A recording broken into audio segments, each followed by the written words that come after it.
At 12:03 a.m., a woman's scream sliced through the night. Her terror, raw and primal, echoing across the empty landscape. The sound hung heavy in the air, a chilling testament to the horrors unfolding in the desolate expanse of the Nevada desert. It had been 3 days since the world ended. 3 days since a silent, invisible predator began stalking the deserted highways, preying on the desperate souls seeking refuge from the apocalypse. 3 days of fear, of hiding, of watching civilization crumble into dust and despair. For the past 3 nights, the creature had stalked the roads, leaving behind a gruesome tableau of mangled corpses and shattered dreams.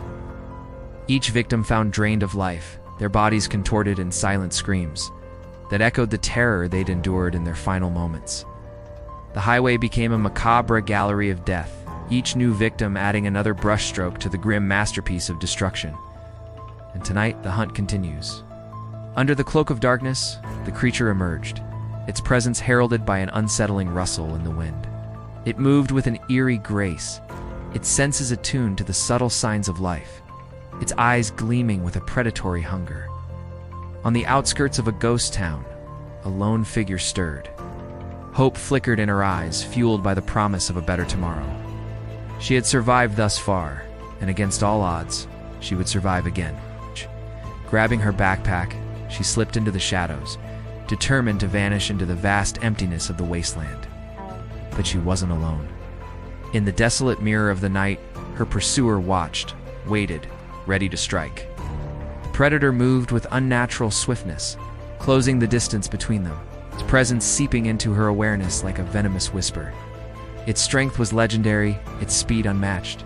It was a force of nature, a nightmare given form, and it had chosen her as its prey. She could feel its presence behind her, a malevolent shadow stretching towards her, enveloping her in its icy grip.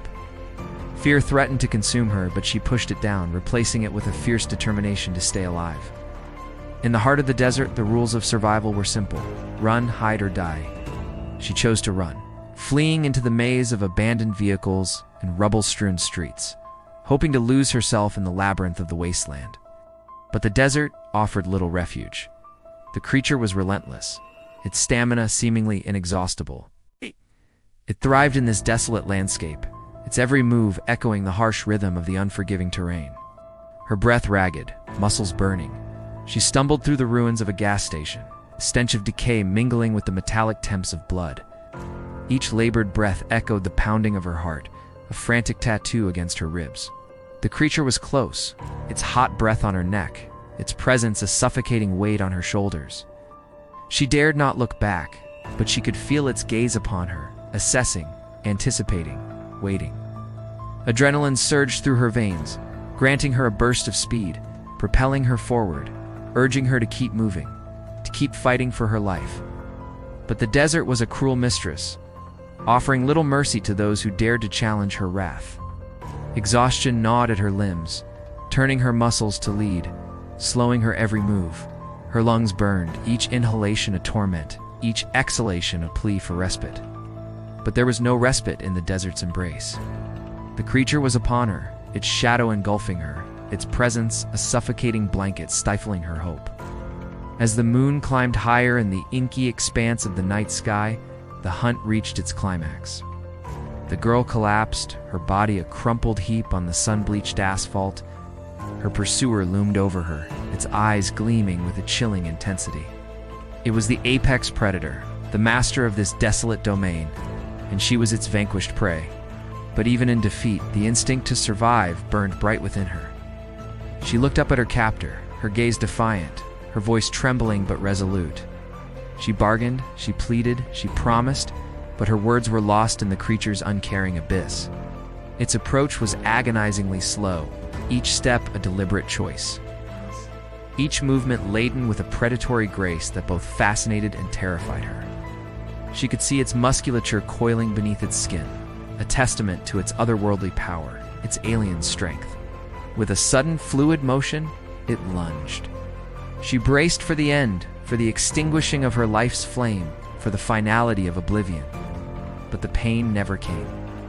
Instead, a searing cold enveloped her, draining the warmth from her very core.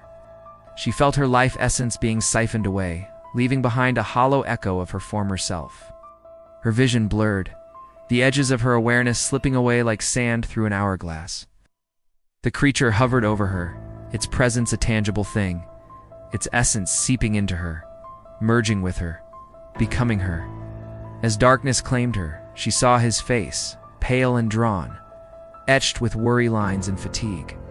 His eyes, pools of endless sadness, stared back at her. "Don't leave me," she whispered, her voice a mere wisp of sound, barely audible above the howling wind. But he was already gone, vanished into the labyrinth of the wasteland, leaving her alone in the clutches of the creature, alone in the heart of the desert, where the sun beat down relentlessly and the winds carried the scent of death and decay. Alone, she welcomed the darkness, surrendering to the inevitable, embracing the oblivion that awaited her. In the cold grip of the creature's embrace, she faded away, becoming another victim claimed by the relentless horror that haunted the desolate highway, another soul lost in the haunting symphony of the wasteland. As the sun rose over the desolate horizon, casting its pale light on the merciless landscape, the creature shifted, revealing a horrifying transformation.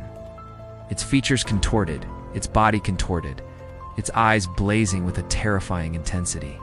It had fed, grown stronger, and now it prepared to hunt again. The desert once again fell silent as it melted back into the harsh embrace of the wasteland, leaving behind the haunting echo of its presence. A harbinger of doom returning to claim its next victim under the unforgiving sun of a dying world. A solitary figure stood silhouetted against the backdrop of the crimson sky, his face obscured by the shadows of his hood. His eyes, however, burned with an eerie, unwavering light, reflecting the turmoil raging within him. For 3 days he had walked alone through the desolate ruins of a world brought to its knees, carrying the burden of his sanity and the haunting memories of his past. The silence of the deserted landscapes was deafening, broken only by the mournful cry of the wind, whispering tales of a world lost to chaos and despair. He had seen things that would haunt his nightmares, the lingering echoes of humanity's final stand, the chilling remnants of a civilization consumed by fear and destruction. But it was the silence that gnawed at him the most, the absence of human voices, the lack of connection in a world that had once vibrated with life. The solitude threatened to consume him, to drag him into the abyss of his own despair.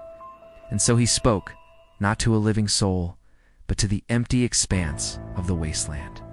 He voiced his thoughts, his fears, his anger, hoping to anchor himself to reality, to hold on to his sanity in a world teetering on the edge of oblivion. "Hello?" he called out, his voice hoarse from disuse, echoing across the barren landscape.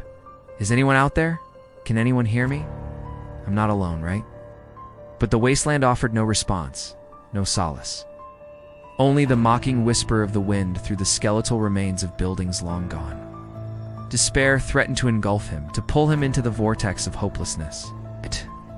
Yet he resisted, clinging to the fading embers of hope, refusing to surrender to the encroaching darkness.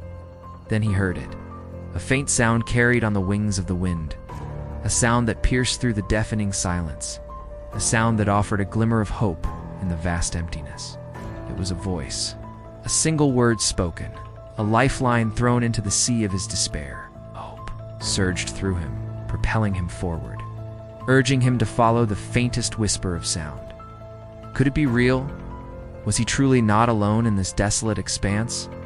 With renewed determination, he pressed on, driven by the promise of human connection, the possibility of companionship in the heart of a dying world. Each step was a gamble, each breath a prayer, that the sound he'd heard wasn't a figment of his weary imagination. And as the sun began its descent, painting the sky in hues of blood orange and bruised purple, he saw her, a solitary figure standing at the edge of a crumbling overpass. Their eyes met, and in that instant, a silent understanding passed between them. They were two souls adrift in a sea of despair, clinging to the wreckage of a dying world. He approached cautiously, wary but hopeful. As he drew closer, he saw the weariness etched on her face, the resilience in her stance, the flicker of humanity in her eyes. Finally, he broke the silence, his voice trembling with emotion. "You spoke," he whispered, awestruck by the miracle of human connection in such a desolate place. She nodded, a sad smile gracing her lips. Yes, I spoke. Because even in the silence, we must remember that we are human, that we are not alone, that we must carry on. Together, they stood, two survivors in a graveyard of memories, united by the simple act of speaking, of acknowledging the shared humanity that bound them in a world that had forgotten what it meant to be alive. As the night deepened and the stars blanketed the sky, they talked, sharing stories, fears, and dreams, finding solace in the knowledge that somewhere in this dying world, there was at least one other person who understood their pain, their loneliness, their hope. They didn't know what the future held, but in that moment of shared silence and connection, they found a reason to keep going, a reason to endure the horrors of the wasteland, a reason to believe that even in the darkest depths of despair, the human spirit could endure, could connect, could love. And so they stood, two flickering flames in the gathering darkness, vowing to face whatever lay ahead together. If you liked this audio experience, then you might also enjoy others in our collection. Just search for more by the author. Till next time, sleep well, because in the realm of dreams, even nightmares can find peace.